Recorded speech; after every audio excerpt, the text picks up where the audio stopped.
मेरा नाम है शुभम कौशिक और आज हम डिस्कस करने वाले हैं क्लास 12th के फिजिक्स सीबीएसई बोर्ड का सेट नंबर 1 जिसका क्वेश्चन पेपर कोड है 55/3/1। ठीक है। तो इसका फर्स्ट क्वेश्चन ये है कि ग्रुप ऑफ चार्जेस हैं Q1 Q2 सच दैट क्या इनका सम क्या है नॉन ज़ीरो। ठीक है। तो एक ग्रुप ऑफ चार्जेस है, एक सिस्टम है जिसका सम कितना है नॉन ज़ीरो। तो इक्विपोटेंशियल सरफेस कैसी होगी at a large distance due to this group. ठीक है। तो लार्ज अगर ग्रुप है तो इसको हम एक पॉइंट चार्ज की तरह बिहेव करेंगे लार्ज डिस्टेंस पर। तो इससे इलेक्ट्रिक फील्ड क्या होंगी eight a large distance parallel, और पैरेलल के केस में इक्विपोटेंशियल कैसा होता है प्लेन। तो option A is the correct. Second option है, सेकंड क्वेश्चन है इसका प्रोटॉन है जिसको P1 पॉइंट से P2 तक पॉइंट तक लेके गए। ठीक है। तो P1 पॉइंट से P2 पॉइंट तक लेके गए। P1 का पोटेंशियल गिवन है -5 वोल्ट, P2 का गिवन है 5 volt respectively. Assume the kinetic energy of the proton at point P1 P2 are zero. ठीक है। P1 P2 पर काइनेटिक एनर्जी कितनी हो गई 0। तो वर्क डन बताना है प्रोटॉन का। ठीक है। तो यहाँ पर अगर चेंज इन पोटेंशियल निकालेंगे तो फाइनल माइनस इनिशियल जो वैल्यू आ जाएगा 10 वोल्ट। और यहाँ पर जो वर्क डन आएगा, हमें वर्क डन कितना होता है Q/V। Q is the charge on the proton and that is 1.6 × 10⁻⁻19 and change in potential is the 10। तो इसको सॉल्व करके क्वेश्चन आ जाएगा option B is the correct answer. Question number 3 पर आते हैं। क्वेश्चन नंबर 3 में एक वायर है जिसका लेंथ कितनी है 2 centimetre, carrying a current 5 ampere, Y direction में है, करंट फ्लो हो रहा है और मैग्नेटिक फील्ड इस पॉइंट पर बतानी है। यानी कि जो आर दे रखा है आर वेक्टर वो कितना दे रखा है 3i + 4j। ठीक है। तो यहाँ पर मैग्नेटिक फील्ड कितनी हो गई μ0/4π, फॉर्मूला होता है आइडियल क्रॉस आर वेक्टर का क्यू। ठीक है। तो इसको जब सॉल्व करेंगे μ0/4π की वैल्यू 10⁻⁻7, आइडियल आई कितना है 5 एम्पियर, डीएल यानी कि 2 सेंटीमीटर यानी कि 2 × 10⁻⁻2। अच्छा, ये कौन सा डायरेक्शन में था, ये था J में। ठीक है। अच्छा, इसका क्रॉस करना है हमको इसके साथ आर वेक्टर के साथ, तो 3i + 4j। ठीक है। और r³ यानी कि √3² + 4² की पावर 3। ठीक है। तो उसको जब सॉल्व करेंगे तो हमारी वैल्यू आ जाएगी, ये आ जाएगी -के 0.24 नैनो टेस्ला K। ठीक है। तो उसको सॉल्व करके हमारी वैल्यू आ जाएगी। नेक्स्ट क्वेश्चन नंबर 4 है सर्कुलर लूप जिसका वायर करंट कितना I है, XY प्लेन में है, centre coincide with the origin, subjected to uniform magnetic field along Z axis. ठीक है। एक सर्कुलर लूप है, करंट I फ्लो हो रहा है। ठीक। Subjected to uniform magnetic field plus Z axis पर है द लूप विल। ठीक है। अच्छा, इसमें यानी कि एरिया जो है इस कॉइल का ये पैरेलल है मैग्नेटिक फील्ड से, और जब magnetic field torque is equal to क्या होता है M×B यानी कि MB sin थीटा। ठीक है। और M क्या लिख सकते हैं I × AB sin थीटा। तो एरिया और मैग्नेटिक फील्ड के बीच में एंगल कितना है 0, पैरेलल है। तो यहाँ पर टॉर्क कुछ नहीं लगेगी, यानी कि टॉर्क नहीं लगेगी, तो ये मूव ही नहीं करेगा, रिमेन स्टेशनरी। तो option 4 is the correct answer.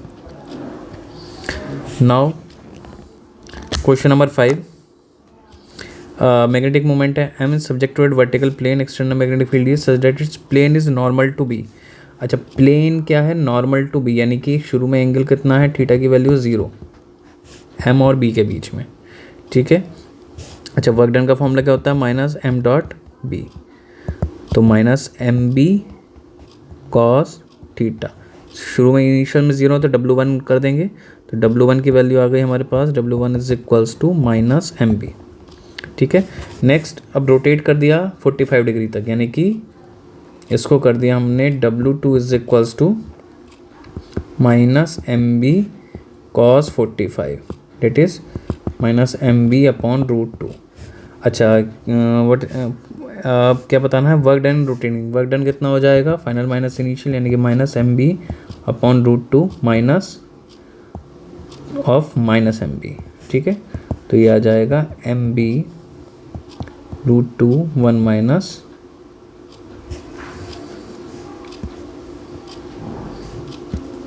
That is M B अगर कॉमन लेने तो one minus one upon root two.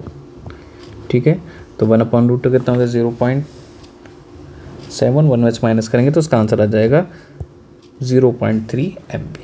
ठीक है, तो option B is the correct answer. Question number 6, current in the coil of 50 milli henry increases. Inductance की value दे रखी है, करंट 0 से 4 एम्पियर तक जा रहा है कितने सेकंड में, ये ईएमएफ बताना है, induced EMF. Induced EMF is equal to L D I by D T formula होता है। ठीक है, एल की वैल्यू कितनी 15 मिली हेनरी यानी 15 × 10⁻⁻15 माइनस 3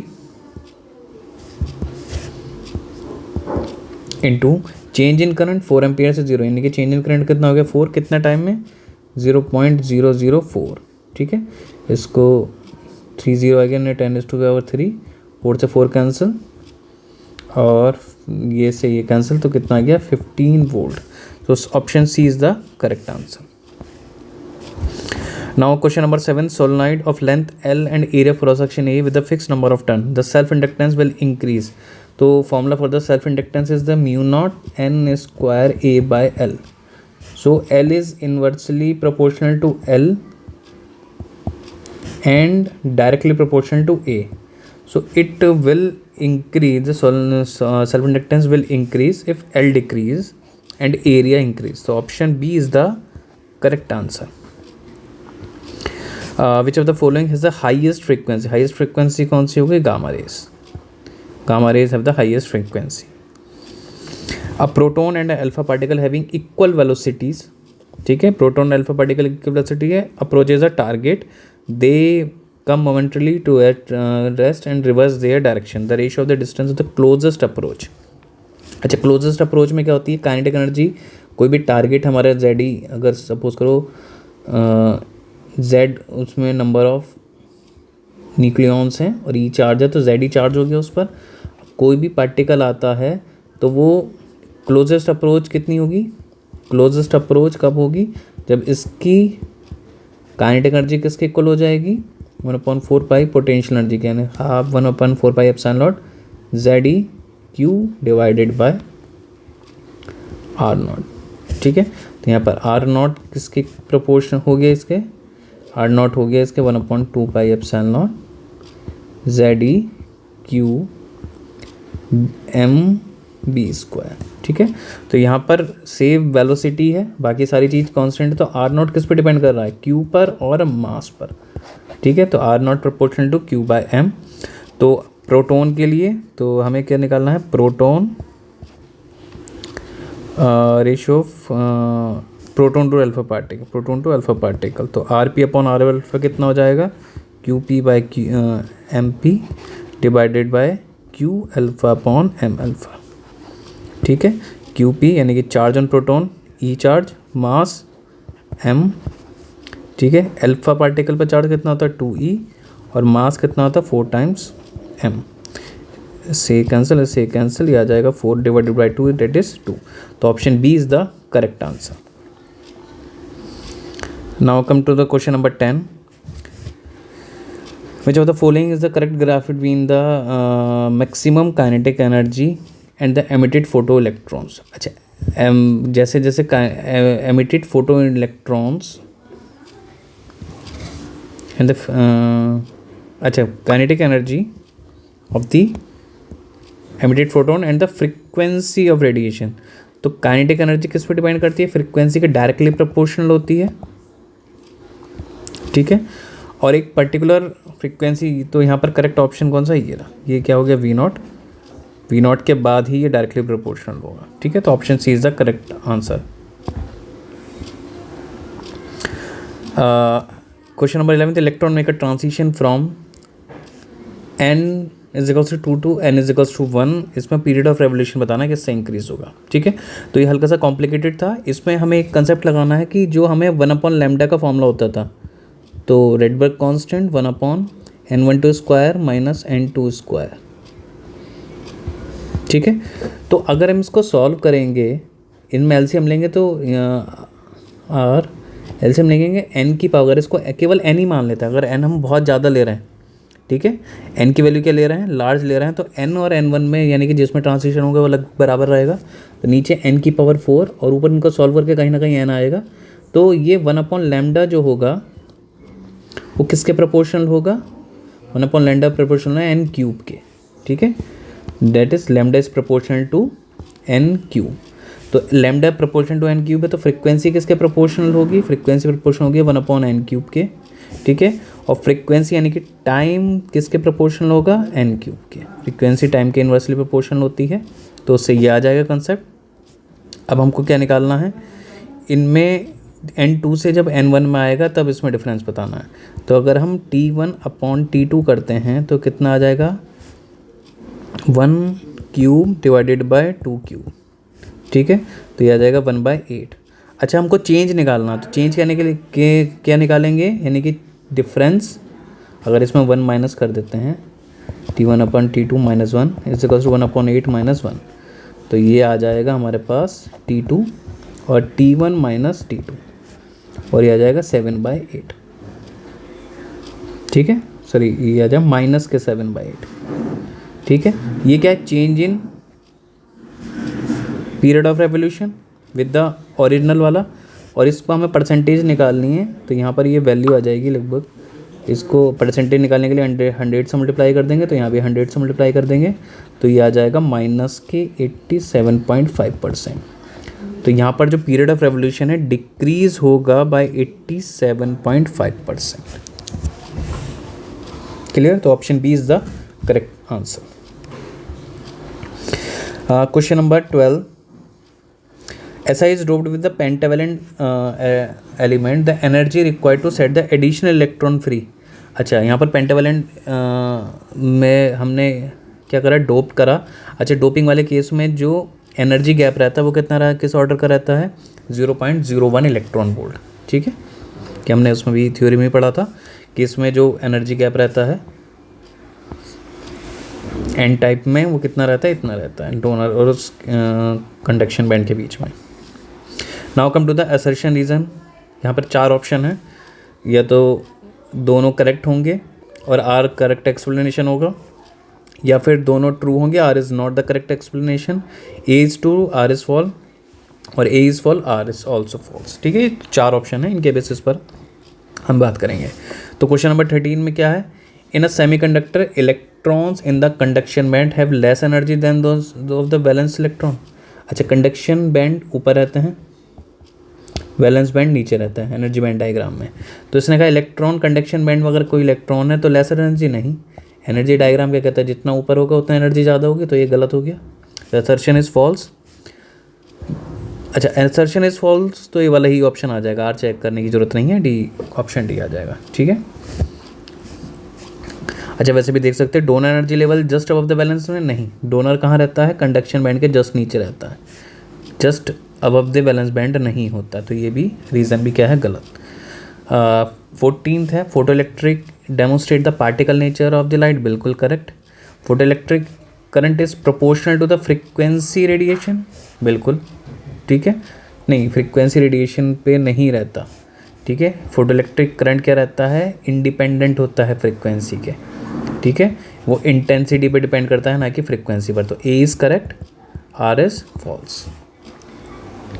क्वेश्चन ये 15 है, a proton and electron enters a uniform field, ठीक है, वह मैग्नेटिक फील्ड में करते हैं बी में, जिनका सेम मोमेंटम है और परपेंडिकुलर टू बी है, they describe a circular path of same radius, नहीं, ठीक है, सर्कुलर पाथ नहीं होगा, क्योंकि नहीं बिल्कुल क्योंकि नहीं बिल्कुल सही है, सर्कुलर पाथ होगा सेम रेडियस का, क्योंकि मैग्नेट सेम मोमेंटम है इनका, ठीक है, तो रेडियस का फॉर्मूला कितना होता है, M B divided by Q B, तो सेम मोमेंटम, इसको पी अपॉन क्यू बी भी लिख सकते हैं, और चार्ज भी दोनों में सेम होता है इलेक्ट्रॉन प्रोटॉन पर, मैग्नेटिक फील्ड भी सेम है, ठीक है। तो सेम रेडियस का ये डिस्क्राइब करेंगे, सर्कुलर बात बिल्कुल असर्शन इज करेक्ट। और इसमें दे रखा है मैग्नेटिक फील्ड और orbital radius is given to equal to, ये भी देखो ये है, और यही इसका करेक्ट एक्सप्लेनेशन है। तो A B is correct, R is also correct and R is the correct explanation of A. Question number 16, convex lens when emerge in a liquid disappear, yes disappear हो जाता है कब, जब refractive index of lens and the liquids are equal, ठीक है, lens का और इसका इक्वल होता है तो ये क्या हो जाएगा, हमारे डिसअपियर हो जाएगा। तो A is correct, R is correct and R is the correct explanation of A.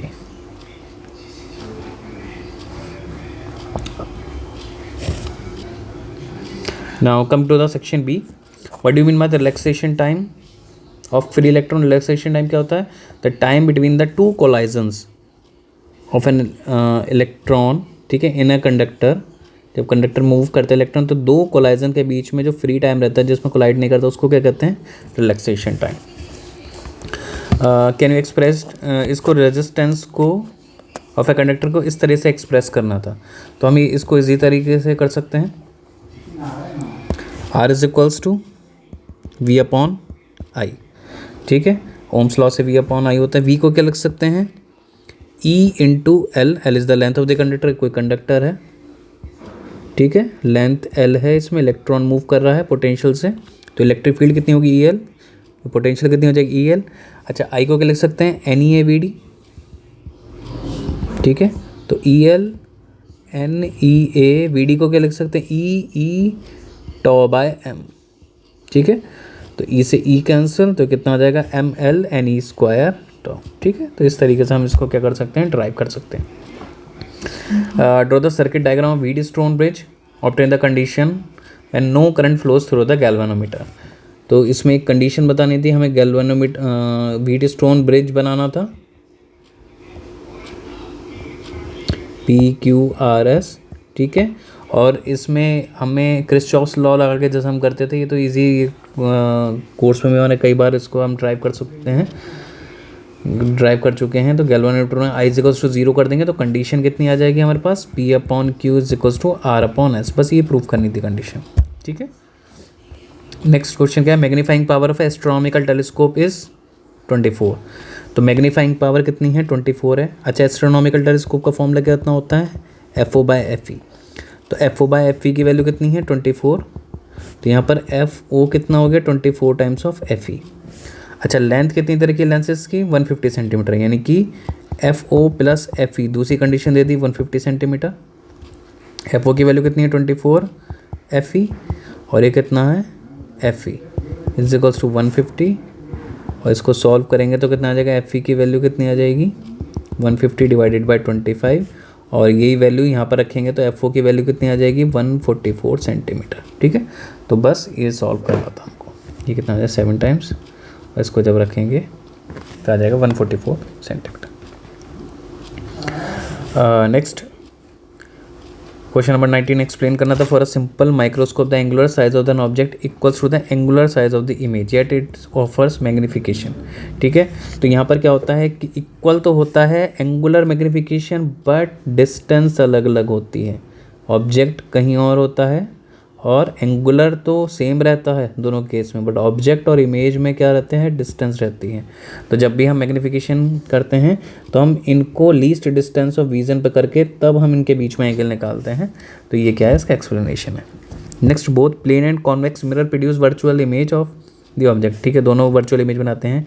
Can they produce real image under some circumstances, बिल्कुल। तो ये रियल इमेज कब बनाएंगे, only when object is virtual, ठीक है। यानी कि कुछ इस तरीके से रेज हैं कि मिरर के पीछे से ऑब्जेक्ट की रेज आ रही हैं, इंसिडेंट हो रही हैं, तो कुछ इस तरीके से हम क्या कर सकते हैं, रियल इमेज क्रिएट कर सकते हैं प्लेन और कॉन्वेक्स दोनों मिरर से, ठीक है। Next, what is the minimum intensity of white light at our eyes perceive is about, ये ठीक है, इंटेंसिटी गिवन है। The number of photons of this light entering eye, ठीक है। तो नंबर ऑफ फोटोन्स फॉर्मूला कितना हो गया, नंबर ऑफ फोटोन्स का कितना हो गया, जो भी हमारी इंटेंसिटी, ठीक है, डिवाइडेड बाय एच न्यू, जो हमारी ये रहा एच न्यू, यानी कि हम H C by lambda use करेंगे, एच सी बाय लैम्डा, और इंटेंसिटी को इससे मल्टीप्लाई और कर देंगे ताकि हमें आई के लिए इसको सॉल्व करके हम इसको सॉल्व कर सकते हैं, ठीक है। तो ये वाला फॉर्मूला लगाना है, बस हो जाएगा solve. Next question number 21, suppose a pure silicon crystal में कितने एटम है, 5 × 10⁻28। इसमें डोप किया गया कितने, 1 पार्ट्स पर मिलियन कंसनट्रेशन ऑफ बोरोन, ठीक है। तो बोरोन का कंसनट्रेशन कितना हो जाएगा, अच्छा बोरोन कैसा रहेगा, N, ये P वैलेंट, तो यहाँ पर होल्स क्रिएट करेंगे, ठीक है। तो होल्स के कंसनट्रेशन कितने हो गए, जितने आइटम हैं इनके 1 मिलियंस, यानी कि 10⁻6 से और डिवाइड कर दोगे तो कितना, 5 × 10⁻22, ठीक है।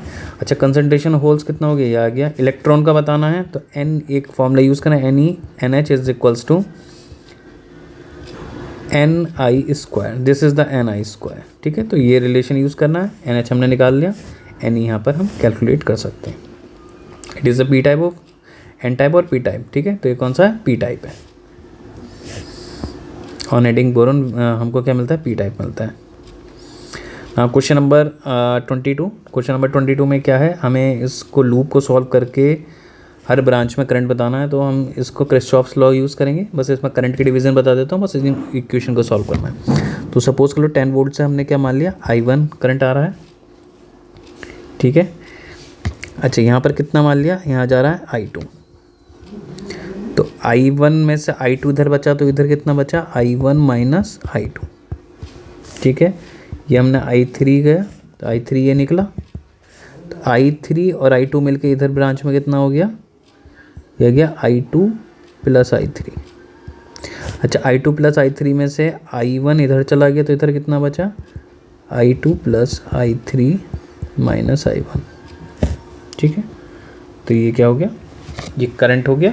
इसमें तीनों, कोई से भी 3 लूप ले लो, ये वाला ले लो, एक ये वाले लूप ले लो, एक ये वाले लूप ले लो, इसको सॉल्व करके इसमें वैल्यू आ जाएगी I1, I2 और I3 की।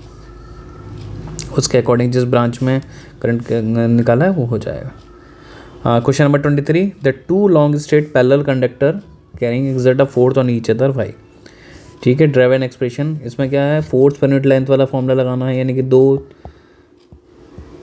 पैरेलल वायर्स हैं, तो इसमें फोर्स पर यूनिट लेंथ का क्या फॉर्मूला होता है, μ0/4π 2I1 I2 divided by d, d is the distance between the 2 wires, ठीक है। तो ये क्या करते हैं, जब सेम डायरेक्शन में हो तो क्या करते हैं, एक अट्रैक्टिव फोर्स करते हैं। क्यों करते हैं कि इससे कहीं ना कहीं मैग्नेटिक फील्ड लगेगी यहाँ पर, ठीक है। इसमें करंट जा रहा है, तो ये मैग्नेटिक, जब करंट करेंगे वायर मैग्नेटिक फील्ड में होते हैं, तो इस पर क्या लगती है, फोर्स लगती है।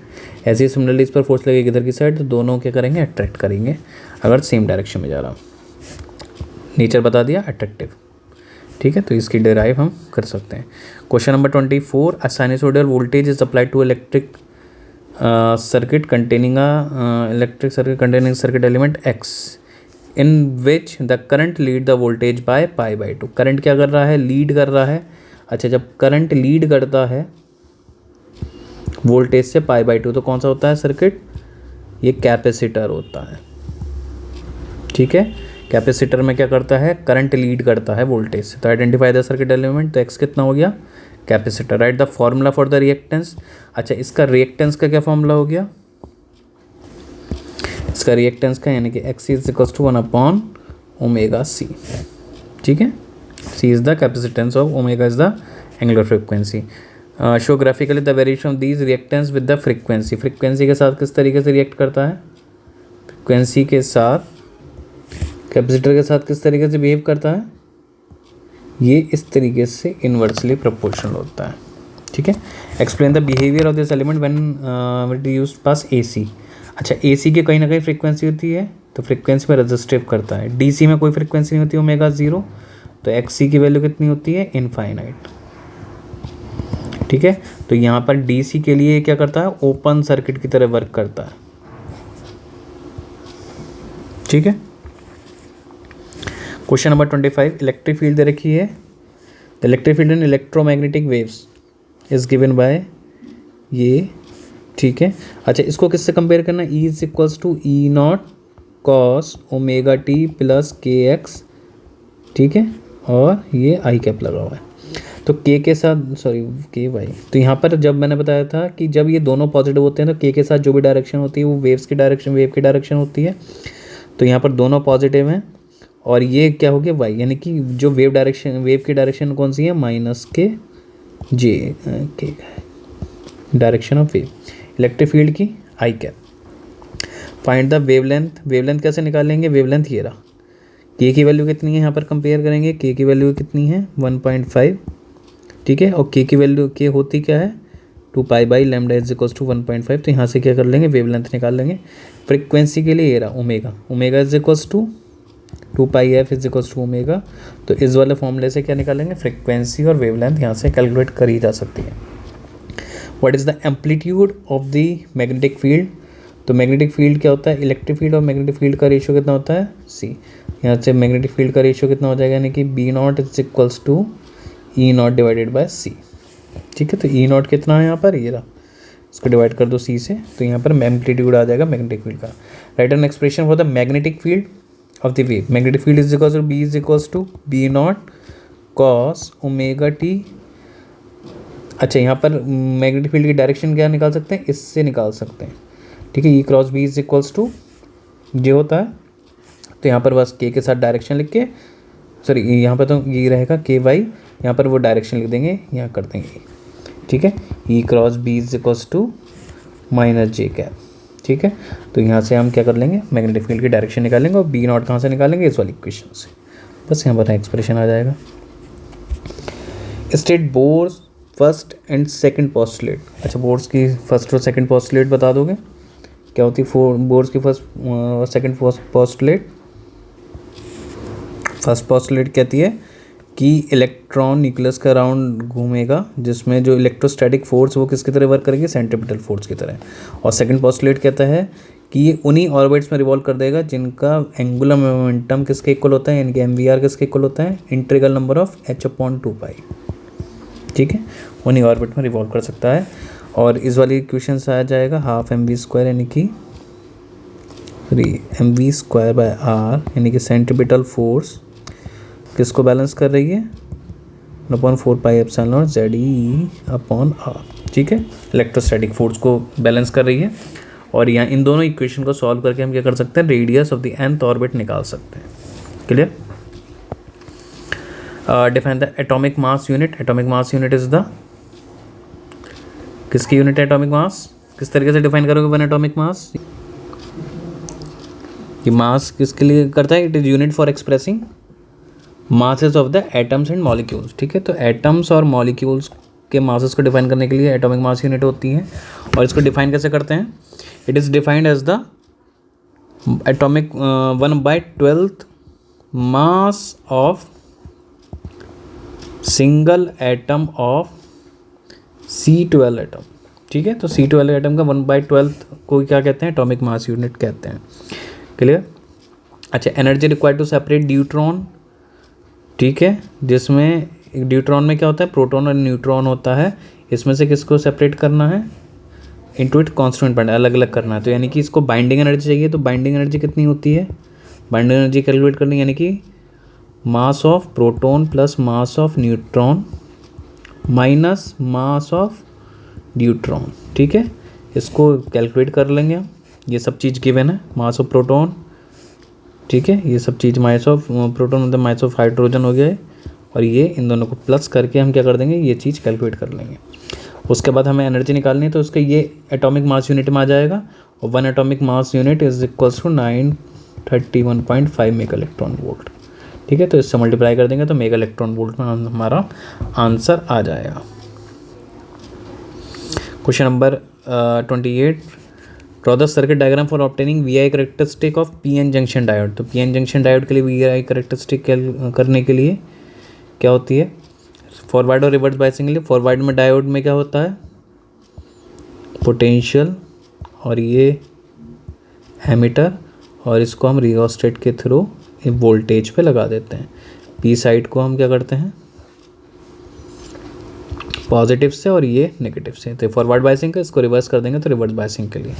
और इनके वी आई का रेटिस्टिक, तो फॉरवर्ड में क्या होता है, इस तरीके से रहता है वोल्टेज और करंट के बीच में, और रिवर्स में क्या रहता है, थर्ड क्वाड्रेंट में बनता है कुछ इस तरीके से।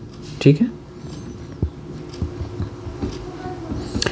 Okay. On the basis of energy band diagram distinguish between insulator, semiconductor and conductor. तो कंडक्टर, इंसुलेटर, कंडक्टर में क्या होता है कि कंडक्शन बैंड और वैलेंस बैंड क्या रहता है, ओवरलैप करते हैं कंडक्टर में। ठीक है, सेमीकंडक्टर में कंडक्शन बैंड और वैलेंस बैंड में क्या रहता है, कुछ गैप रहता है।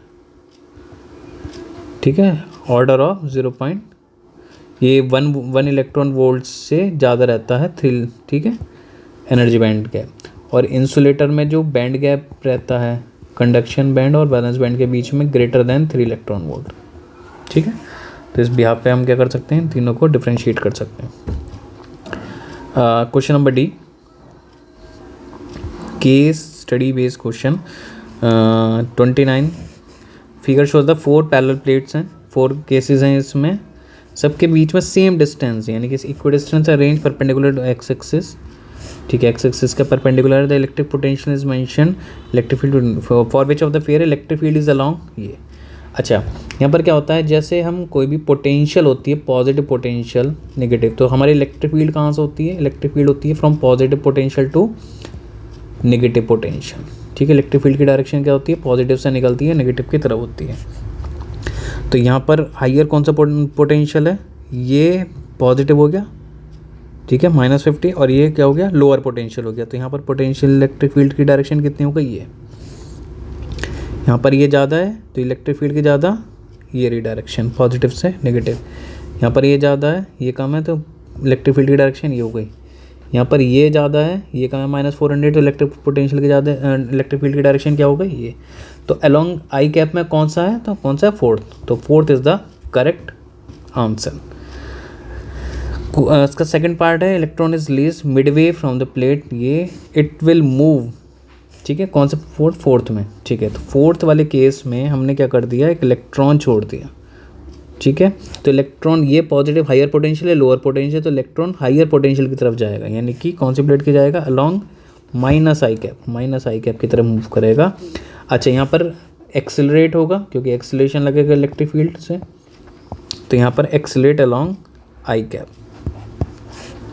ठीक है, तो option D is the correct answer.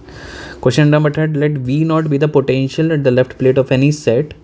ठीक है, x इक्वल्स टू 0 और यहाँ पर x इक्वल्स टू 2 सेंटीमीटर के बीच में।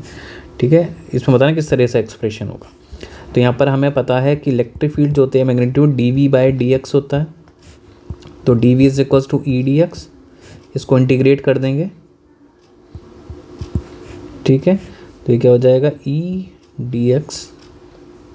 ठीक है, तो यहाँ पर क्या आ जाएगा, ये आ जाएगा EX और यहाँ आ जाएगा V से कहीं से भी V0, तो V0 minus V is equals to EX और ये आ जाएगा हमारा V0 इज इक्वल्स टू, अच्छा V इस पे V0 है तो V0 से V, तो V माइनस V0, तो V minus V0 is equals to EX, तो V is equals to V0 plus EX। ठीक है, तो इस इक्वेशन को कंपेयर करोगे तो कौन सा आ रहा है, ये option A is the correct answer. Where alpha is constant, तो अल्फा क्या हो गई, यहाँ पर इलेक्ट्रिक फील्ड हो गई। ठीक है, पॉजिटिव और नेगेटिव कुछ भी हो सकती है। ठीक, तो यहाँ पर एक कौन सी इक्वेशन हो गई, option A is the correct answer. Now इसी का फोर्थ पार्ट क्या है, E1, E2, E3, E4 are the magnitude of the electric fields. ठीक है, फर्स्ट, सेकंड, थर्ड, फोर्थ।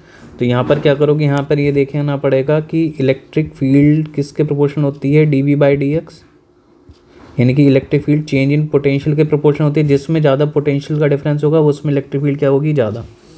तो यहाँ वाले केस में देखेंगे सबसे ज़्यादा जो इलेक्ट्रिक पोटेंशियल वो देखो यहाँ पर है, तो यहाँ पर माइनस ये करेंगे इधर, तो इसको जाएगा माइनस के 500 वोल्ट का पोटेंशियल डिफरेंस आएगा, केवल 500, यहाँ पर बाकी में नहीं है।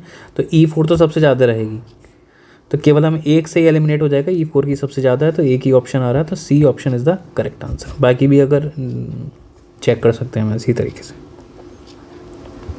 इसका second point, electron is projected from the right plate of set 1 directly toward the left plate, it just come to rest at a plate the speed at with the it this projected, speed बतानी है। अच्छा, यहाँ पर क्या हो गया, half M we square यानी कि स्पीड रेस्ट पर हो गया, किसके इक्वल हो गया, उसकी पोटेंशियल पे, पोटेंशियल, ठीक है, पोटेंशियल पे इक्वल हो गया। तो change in potential v is equals to 2mv upon 2, ये देखो 2v अपॉन m, और ये v स्क्वायर है तो ये आ जाएगा अंडर रूट। तो इसको सॉल्व करके हम क्या कर देंगे, इसको सॉल्व कर लेंगे, आंसर आई थिंक आ जाएगा। फॉर फर्स्ट सेट पोटेंशियल कितनी है हमारे, पोटेंशियल फर्स्ट सेट के लिए पोटेंशियल डिफरेंस कितना है, ये आ जाएगा 20 वोल्ट, ठीक है। तो 20 वोल्ट 2 इंटू 20 वोल्ट, और यहाँ पे इलेक्ट्रॉन का मास 1 आ जाएगा 9, और कुछ तो नहीं किया उन्होंने। अच्छा, E/m का वो दे रखा है यहाँ पर, चार्ज भी होगा Q, तो Q यानी कि E/m, E/m की वैल्यू कितनी हो गई, गिवन है 1.76। तो इसको जब सॉल्व करेंगे तो आंसर आ जाएगा हमारा, तो यहाँ पर आंसर जो आ जाएगा ये आ जाएगा 2.6 इंटू 10⁻⁶ मीटर पर second. Question number 30, diffraction and interference are closely related phenomena which occur together. Diffraction क्या है, ये डिफ्रैक्शन सब चीज़ें रखी। 2 स्लिट्स हैं जिसकी विड्थ कितनी है 2 micrometre each, opaque material separated by distance 6 micrometre, wavelength कितनी दे रखी है 450 nanometre, incident on a slit on which on find a combination combined interference. एक ने क्या करा, one finds a combined interference and diffraction pattern on the screen, यानी कि हमें क्या मिल रहा है, डिफ्रैक्शन में मिल रहा है और इंटरफेरेंस में मिल रहा है। तो number off peak of interference कितनी आएगी with in the envelope of the diffraction. तो डिफ्रैक्शन अगर हमें स्लिट्स हैं जिसके विद ए मान लेते हैं, और 2 उसके बीच में डिस्टेंस कितनी मान लेते हैं, 2 स्लिट्स के बीच में बी, तो इंटरफेरेंस के लिए कंडीशन क्या होगी, A plus B sine theta is equals to N lambda, और वहीं पर डिफ्रैक्शन के लिए कितनी हो जाएगी, ये आ जाएगी डिफ्रैक्शन के लिए A sine theta is equals to N dash lambda, ठीक है। यहाँ पर एन डैश की वैल्यू 1 हो गई, तो A plus B upon A is equals to N upon 1, और इनकी वैल्यू सब गिवन है। इसकी कितनी है 2 माइक्रोमीटर, ये कितनी हो गई 6 अपॉन 2, और ये n की वैल्यू n आ जाएगी, तो n की वैल्यू कितनी हो जाएगी 4, तो 4 इज़ द करेक्ट आंसर।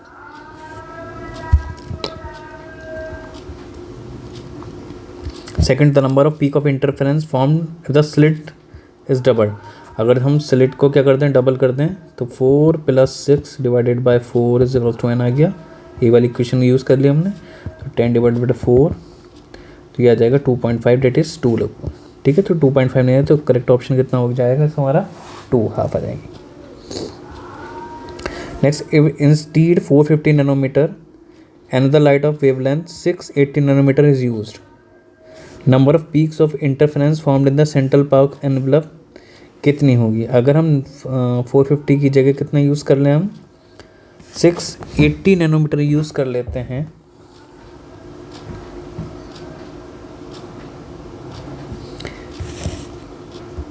ठीक है। तो हमारा कुछ इसमें कुछ चेंजेस नहीं होगा, सब वैसे ही रहेगा, 4 रहेगा, ठीक है, क्योंकि लैम्डा से लैम्डा कैंसिल आउट हो जाएगा। Consider the diffraction light of slit single slit, the first minimum fall at angle theta equals to कितना हो जाएगा। इसको क्या इसको कहते हैं, इसका फॉर्मूला यूज़ करेंगे हम, A sine theta is equals to N lambda, ठीक है। और यहाँ पर ये साइन थीटा की वैल्यू आ जाएगी, एन की वैल्यू मिनिमम के लिए 1 ले लेंगे, तो ये लैम्डा बाई ए, लैम्डा की वैल्यू 450, ए की वैल्यू है हमारे पास 2 माइक्रोमीटर, ठीक है। नैनोमीटर आ गया, ये माइक्रोमीटर आ गया। इसको सॉल्व करके थीटा की वैल्यू कितनी आ जाएगी, साइन इनवर्स 0.225, तो B is the correct answer. Next is the number of bright fringes form due to the interference on 1 metre of screen placed at 4/3 metre away from the slits. तो यहाँ पर कौन सा formula लगाएंगे हम, इसमें लगाएंगे हम, यहाँ पर अगर किसी स्लिट से देखते हैं तो अगर x डिस्टेंस पर हमारी जो हमारे पोजीशन होती है, तो x को किस तरीके से लिखते हैं, n lambda d by small d, ठीक है। d is the distance of this slits, ठीक है। तो यहाँ पर हम क्या कर सकते हैं, यहाँ पर x की वैल्यू हम स्क्रीन पर करके हम मान के 0.5 मीटर, तो x की जगह 1/2 मीटर रख देंगे, यानी कि 0.5, क्योंकि आधी स्क्रीन पर ले रहे हैं ना, तो एक के लिए क्या करेंगे हम हाफ निकाल लेते हैं। ठीक है, तो यहाँ पर एक कितनी आ जाएगी,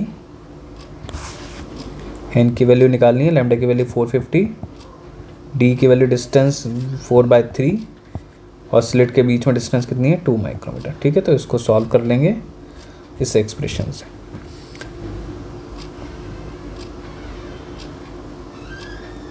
आंसर आ जाएगा हमारा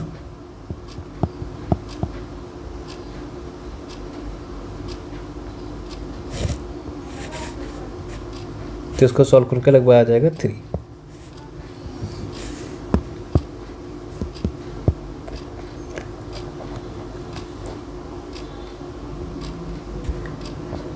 okay, come to the next question. Charge है 6 माइक्रोकुलाम का given to hollow metallic sphere of radius 0.2 metre, जिसके रेडियस इधर की, find the potential at the surface and the centre of the sphere. अच्छा, होलो मेटेलिक स्फीयर में सब constant रहती है और फॉर्मूला होता है स्फीयर पर सेंटर पर और सरफेस पर सेम रहती है 1/4 पाई एप्सिलॉन नॉट Q/r। ठीक है, तो ये वाला फॉर्मूला यूज़ करके Q की वैल्यू 6 माइक्रोकुलाम है और R की वैल्यू 0.2 मीटर है, इसका फॉर्मूला यूज़ करके सरफेस और सेंटर पर दोनों की सेम आएगी। Next we have the question, a charge plus Q is placed on the thin spherical conducting shell radius R। Use Gauss theorem से हम क्या कर सकते हैं, इसको ड्राइव करना है इनसाइड एंड आउटसाइड। ठीक है, इलेक्ट्रिक फील्ड, तो इलेक्ट्रिक फील्ड इनसाइड कितनी आएगी 0 और आउटसाइड कितनी आएगी, गॉस थ्योरम में कोई भी चार्ज नहीं होता, सब बाहर ही रहेगा। आउटसाइड में फॉर्मूला आ जाएगा 1/4 पाई एप्सिलॉन नॉट Q/r। ठीक है, हमारे सिलेबस में ऑलरेडी कई बार हमने इसको डिफाइन कर चुके हैं। Next part, show the electric field of the same charge densities twice in the case of conducting plate.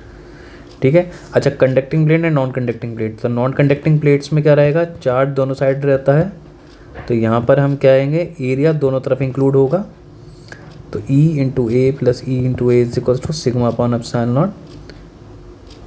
ठीक है, sigma A upon epsilon naught, यहाँ पर आ जाएगा E is equal to sigma upon 2 epsilon naught. और while in the case of conducting में एक ही तरफ ही रहेगा, इधर इलेक्ट्रिक फील्ड कितनी रहेगी 0, एक तरफ, एक ही तरफ ही रहेगा बाहर की साइड, तो यहाँ पर एक ही एरिया हो जाएगा, तो इलेक्ट्रिक फील्ड कितनी आ जाएगी सिग्मा अपॉन एप्सिलॉन नॉट। तो कंडक्टिंग वाले में क्या रहता है, ट्वाइस है, किसके कंपैरिजन में, नॉन कंडक्टिंग में। Next 32, what do you mean by the current sensitivity of A galvanometer. तो करंट सेंसिटिविटी को क्या होता है कि करंट सेंसिटिविटी यानी कि पर यूनिट करंट में कितनी डिफ्लेक्शन होती है, तो θ/I कितना होता है, NB/A/K, ये फॉर्मूला होता है। ठीक है, कितना डिफ्लेक्ट हो रहा है पर यूनिट करंट पास करने पर, उसको करंट सेंसिटिविटी कहते हैं। किस किस पर डिपेंड करता है, N पर, B पर यानी कि नंबर ऑफ कॉइल्स पर, नंबर ऑफ टर्न्स पर of a coil, magnetic field पर, area of cross section of the coil and K is the force constant of the material used. यहाँ पर गैल्वेनोमीटर है जिसमें G रेजिस्टेंस है converted voltmeter. ठीक है, एक गैल्वेनोमीटर है, उसको जब वोल्ट मीटर में कनेक्ट करंट करेंगे, चेंज करेंगे, तो कितना हो जाएगा ये, V is equals to I × R + G। ठीक है, तो करंट कितना हो जाएगा, करंट कितना होगा, अच्छा V पोटेंशियल है, इसमें V शो कर रहा है, इसको इक्वेशन फर्स्ट मान लेते हैं। Now find the resistance find करना R और G के टर्म्स में, अगर इसको वोल्टमीटर V/2 में, तो V/2 में कन्वर्ट करेंगे, करंट सेम ही पास होगा, R' + G सेम रहेगा। ठीक है, तो इन दोनों को इक्वेशन को डिवाइड कर दो। ठीक है, और यहाँ पर हमारे पास R' को वैल्यू सॉल्व करके आ जाएगी। Next question number B part, second part है इसका, मैग्नेटिक फ्लक्स कितना दे रखा है ये, find the magnitude of the induce current. तो इंड्यूस करंट कितना होता है -dφ/dt। ठीक है, तो इसको डिफरेंशिएट कर दो, एट टाइम t पर t की वैल्यू पुट कर दो, t is equals to 2 second. तो इसको डिफरेंशिएट करोगे कितना आ जाएगा, 3 × 2 = 6 t² + 10t + 6। ठीक है, बस इसमें t is equals to t put कर दो, वैल्यू आ जाएगी इंड्यूस्ड ईएमएफ की। नेक्स्ट रेक्टेंगुलर कॉइल है, n टर्न्स है, एरिया क्रॉस सेक्शन ये है, steady rotated in steady omega. ठीक है, in uniform magnetic field, find the expression of the induced EMF. Same induced EMF का क्या होता है, minus D phi by D T. अच्छा, माइनस फ्लक्स कितना है, एन टाइम्स, यहाँ पर क्या हो जाएगा, यहाँ पर N A B cos omega t, ये आ जाएगा। ठीक है, जैसे हम ट्रांसफार्मर में करते थे तो वही क्या आ जाएगा, मैग्नेटिक फ्लक्स चेंज है। इसको डिफ्रेंशिएट करेंगे तो कितना आ जाएगा, N A B omega cos का जाएगा साइन ओमेगा टी। बस ये आ जाएगा answer. Two planar concentric loops L1 और L2 है जिनके कोएक्सियल है with the centre coinciding, the radius L1 L2 are 1 centimetre and 8 centimetre. ठीक है, तो L1 क्या है, 1 सेंटीमीटर का है, L2 कितना है, की रेडियस कितनी है, 2 centimetre. Calculate the mutual inductance, pi square की वैल्यू कितनी है, ये रही। ठीक है, तो बाहर वाले इसमें करंट अगर I1 जा रहा है तो अंदर वाला मैग्नेटिक फ्लक्स कितना होगा, मैग्नेटिक फील्ड। अच्छा, मैग्नेटिक फील्ड कैलकुलेट करते हैं पहले विद इन द L2, तो magnetic field is equals to mu not upon 4 pi 2 pi I by R. ठीक है, तो मैग्नेटिक फील्ड हो गई। यहाँ से हम एरिया से मल्टीप्लाई करके L2 का एरिया कितना है, पाई आर स्क्वायर। अच्छा, ये बड़ा वाला आर मान लेते हैं इसको, और छोटे वाला L2 के लिए मान लें स्मॉल आर, तो कितना हो गया, पाई आर स्क्वायर। अच्छा, मैग्नेटिक फ्लक्स निकाल लो बस, mutual inductance, mutual inductance equals to कितना होता है, पाई डिवाइडेड बाई आई। पाई कितना है, बस ये वैल्यू पुट करो और यहाँ पर म्यूचुअल इंडक्टेंस का फॉर्मूला आ जाएगा। और पाई स्क्वायर जहाँ भी आएगा उसकी वैल्यू 10 रख लेना। ट्रेस अ पाथ ऑफ ए रे of light showing the refraction through the triangular prism. Triangular prism से रिफ्रैक्शन हमें शो करना है। दिस आई, ये डिफ्लेक्शन हो गया अल्फ़ा, यहाँ पर ये डिफ्लेक्शन अल्फ़ा हो गया डेल। ठीक है, इस तरीके से हम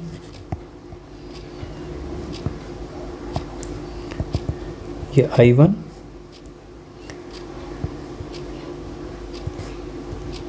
ये इमर्जेंट रे और ये क्या हो गया डेल, ये एंगल ऑफ प्रिज्म। यहाँ पर हम ये ड्रॉ कर सकते हैं। ठीक है, अब obtain expression the angle of deviation in the terms of del A and आई।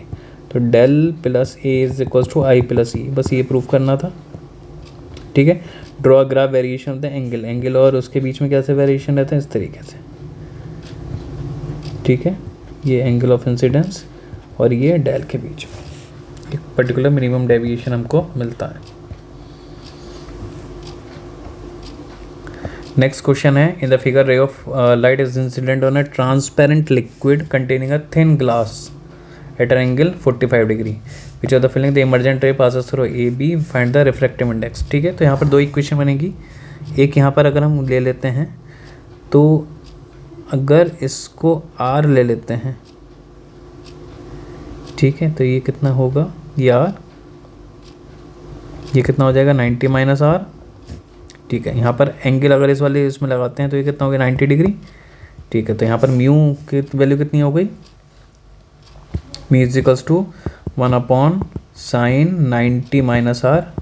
एक इक्वेशन यहाँ से आ गई और एक इक्वेशन यहाँ से आ जाएगी, साइन, इसकी वैल्यू म्यू 1 मान लेते हैं, तो sine 45 is equals to mu sine R। ठीक है, बस इन दोनों को सॉल्व करके हम क्या कर सकते हैं, म्यू को सब्स्टिट्यूट एलिमिनेट कर सकते हैं। Next, displacement of the two waves of amplitude each, इसका एम्पलीट्यूड ये है, ओमेगा है। टू करंट सोर्सेस है, y1 कितना है, a cos omega T, y2 कितना है, a cos omega T plus 5। Part difference दे रहे, the slide is superimpose at a point of obtain the expression for the resultant. तो resultant कितना होता है, y1 प्लस y2, और इसके बाद रिजल्टेंट इंटेंसिटी का जो फॉर्मूला आएगा वो आ जाएगा, आई इज इक्वल टू कितना हो जाएगा, अंडर रूट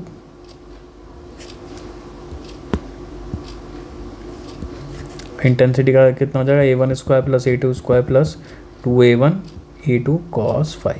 ठीक है, तो बस ये डिराइव हो जाएगी। In Young double slit experiment find the ratio of the intensity at the 2 point on a screen for with यहाँ पर पाई बाई 6, पार्ट डिफरेंस है पाई बाई 12 से। तो यही वाला फॉर्मूला यूज़ करेंगे। I is equals to A1 square plus A2 square plus A1 A2 आइस of A1 A2 cos phi. इन दोनों के सेम, सबके एम्पलीट्यूड सेम रहते हैं, तो इसको अगर हम ए स्क्वायर कॉमन ले लेते हैं तो 1 + 2 cos फाई, चलिए यहाँ पर 2 भी आ जाएगा,